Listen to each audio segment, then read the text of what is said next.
В Амге провели командно-штабные учения по безопасному пропуску паводка и противодействию лесным пожарам. Участники совещания обсудили меры безопасности в период паводка и пожароопасного сезона на территории Амгинского района.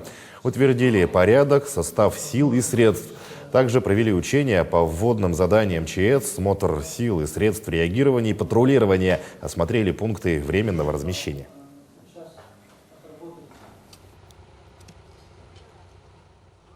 Прогноз пока есть предварительная консультация Якутского гидрометслужбы.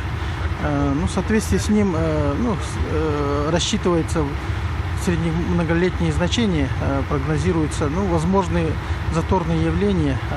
Все будет зависеть от прохождения весеннего периода.